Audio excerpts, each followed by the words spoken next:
Hi hello friends, இன்னைக்கு இந்த வீடியோவில் நம்ம என்ன பார்க்க போகிறோம்னு சொல்லிட்டு பார்த்தீங்கன்னா, பிக் பாஸ் வரலாற்றிலேயே ரெட் கார்டு வாங்கின ஒரு நபர் வந்து இந்த அளவுக்கு ஒரு ஃபேன் பேஸ் வச்சிருக்கிறது அப்படின்னு சொல்லிட்டு பார்த்தீங்கன்னா, அதுக்கு விதிவிலக்கா கம்ருதீனையும் விஜய் பார்வதியும் சொல்லலாம். ஏன்னா ரெட் கார்டு வாங்கின அவங்களுக்கு இருக்கிற அந்த ஃபேன் பேஸ், அவங்களுக்கு அந்த ஃபேன்ஸ் கொடுக்குற சப்போர்ட் அண்ட் லவ் வந்து ஒரு டைட்டில் வின்னரான திவ்யா கணேஷ்கோ இல்லை வந்து ரன்னரான மற்ற கண்டஸ்டன்ஸ்க்கோ கிடைக்கல அப்படின்னு தான் சொல்லணும்.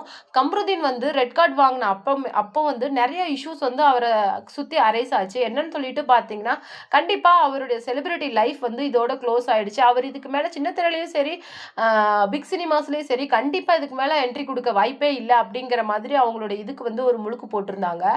அதுக்கப்புறமேலே நிறைய விஷயங்கள் வந்து கம்ருதீனையும் விஜய் பார்வதியும் ஒரு உச்சத்துக்கு கூட்டிட்டு போச்சுன்னு சொல்லலாம். அது யாரும் இல்லை, அவங்களுடைய ஃபேன்ஸ் தான்.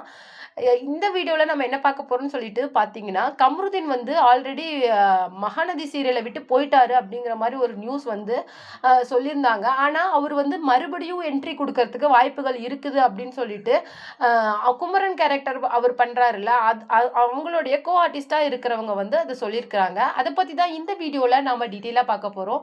வீடியோக்குள்ளே போகிறதுக்கு முன்னாடி நீங்கள் நம்ம சேனலுக்கு புதியவராக இருந்தால் மறக்காமல் நம்ம சேனலை சப்ஸ்கிரைப் பண்ணி ஃபாலோ பண்ணிக்கோங்க. வாங்க வீடியோக்குள்ளே போகலாம். கம்ருதீனும் விஜய் பார்வதியும் அந்த கார்டஸ்ல சாண்ட்ராவை கிக் பண்ணினாங்க. அப்போ அந்த கார்டஸ்ல ஒரு நடந்த ஆர்குமெண்ட்ல சாண்ட்ரா வந்து கம்ருதீனை பார்த்து காம்ருதீன் அப்படின்னு சொல்லிட்டு பார்வதியை பார்த்து பொறுக்கி பாரு அப்படின்னு சொன்னதுனால ஒரு ஆங்கரோட பீக்ல வந்து அவங்கள வந்து கிக் பண்ணி வெளியில தள்ளிட்டாங்க. அந்த கோவத்துல சாண்ட்ரா கீழே விழுந்த அப்புறமேல அவங்களுக்கு பேனிக் அட்டாக் வந்து ஃபிட்ஸ் ஆயிடுச்சு.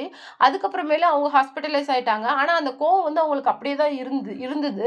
ஏன்னா அதுக்கப்புறம் திவ்யா கணேஷ் கூட வாக்குவாதம், அந்த கார் டாஸ்க் முடியறதுக்குள்ள ஏகப்பட்ட பிரச்சனையை கம்ருதீனும் விஜய் பார்வதியும் பண்ணினாங்க. பேச்சுக்கு பேச்சு அடுத்து திவ்யா கணேஷை வம்பிழுக்கிறது, சுபிக்ஷாவை வம்பிழுக்கிறது, அந்த மாதிரி பண்ணிட்டு இருந்தாங்க. பட் இதெல்லாம் முடிஞ்சு அடுத்த நாள் அவங்களுக்கு வந்து இமீடியட்டா அவங்களை எவிக்ட் பண்ணுவாங்கன்னு நினைச்சிட்டு இருந்தா அவங்களுக்கு ரெட் கார்டு கொடுத்தே 2 பேரையும் வெளியேற்றிட்டாங்க. அப்போ வந்து அவங்களுக்கு சென்ட் ஆஃப் பண்ண யாருமே வரல அப்படிங்கிறதுலாம் பழைய கதை. ஆனா இப்போ வந்து புதுசா என்ன இருக்குதுன்னு சொல்லிட்டு பாத்தீங்கன்னா, கம்ருதீன் எவிக்ட் ஆன அப்புறமேல அவங்க ஃபேமிலியில இருந்து அவர் செம்ம டோஸ் வாங்கினாரு அப்படிங்கிற ஒரு நியூஸ் நமக்கு அப்ப வந்தது. அப்ப என்னன்னு சொல்லிட்டு பாத்தீங்கன்னா, அவர் வந்து இந்த இதுல வந்து ஒரு நல்ல டைட்டில் வின்னரா மட்டும் இல்ல, ஒரு ரன்னராவோ இல்ல வந்து ஒரு குட் கண்டஸ்டன்டா வெளியில வரத தான் அவங்க அக்கா ஆசைப்பட்டாங்க. ஏன்னா அவருக்கு அப்பா கிடையாது, அம்மாவும் ரீசெண்டா இறந்துட்டாங்க. ஸோ எல்லா அம்மாவும் இருக்கிறது அவங்க அக்காவும் அவங்க குழந்தையும் மட்டும்தான். ஸோ வந்து எந்த ஒரு முக்கியமான விஷயங்கள்னாலும் அவங்க அக்கா கூட இல்லாம கம்ருதீன் வந்து முடிவெடுக்க மாட்டாரு. அவங்க வந்து இவர் எவிக்ட் ஆனப்ப ரொம்ப கோவமா இருந்தாரு. நீ இப்படி பண்ணி எவிக்ட் ஆவ நான் கொஞ்சம் கூட எதிர்பார்க்கல அப்படின்னு சொல்லியிருந்தாங்க. அது மட்டும் கிடையாது, திவ்யா கணேஷ் வந்து டைட்டில் வின் பண்ண அப்புறமேலு ஃபர்ஸ்ட் டைம் விஷ் பண்ணது வந்து கம்ருதீனோட அக்கா தான். எதிர்பார்த்தது தான் நடந்திருக்குது அப்படிங்கிற மாதிரி சொல்லியிருந்தாங்க.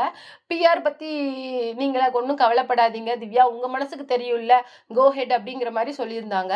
ஆனா இப்போ கம்ருதீனை சீரியல்ல மறுபடியும் ரீஎன்ட்ரி கொடுக்கறதுக்கு வாய்ப்பு இருக்குது அப்படிங்கிற மாதிரி மகாநதி சீரியல் டீம் வந்து சொல்லியிருக்காங்க. அப்படி என்னன்னு சொல்லிட்டு பார்த்தீங்கன்னா, அவருக்கு ரெட் கார்டு கொடுத்த அந்த பிரச்சனையை நீட்டா பிக் பாஸ் டீம் வந்து அதை ஸ்டார்ட் அவுட் பண்ணி அமைச்சிருக்கிறாங்க. என்னன்னு சொல்லிட்டு பார்த்தீங்கன்னா, அவரையே வந்து ஃபினாலேவுக்கு வர வச்சு அவங்க மேடையில வந்து சாண்ட்ரா, விஜய் பார்வதி, கம்ருதீன் எல்லாமே 3 பேருமே ஹக் பண்ணி இட்ஸ் ஓகே அப்படிங்கிற மாதிரி அந்த விஷயம் முடிஞ்சிருச்சு. ஏன்னா அவங்க கிக் பண்ணதை இவங்க ஒன்றும் நான் பெருசா எடுத்துக்கல, கோ ஹெட் வித் யுவர் ஃபியூச்சர் அப்படின்னு சொல்லியிருக்காங்க.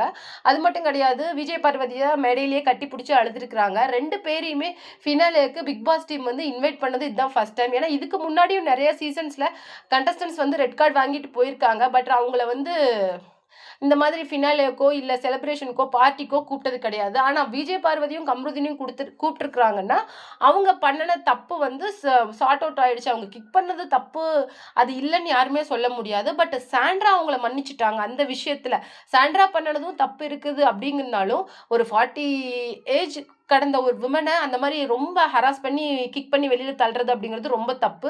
ஒரு பப்ளிக் ஷோல ஒரு விமன் கிட்ட ஒரு தப்பா வேர்ட்ஸ் யூஸ் பண்ணி கம்ருதீனும் பேசியிருந்தாரு. ஆனா அந்த பிரச்சனைய பிக் பாஸ் டீமே முன்னெடுத்து ரெட் கார்டை ரிவோக் பண்ணி கொடுத்தது வந்து பெரிய விஷயம். ஃபினாலேவுக்கு அவங்க வந்தது, செலிப்ரேஷனுக்கு வந்தது, இதெல்லாமே பார்க்கறதுக்கு ரொம்பவும் நல்லா இருந்தது.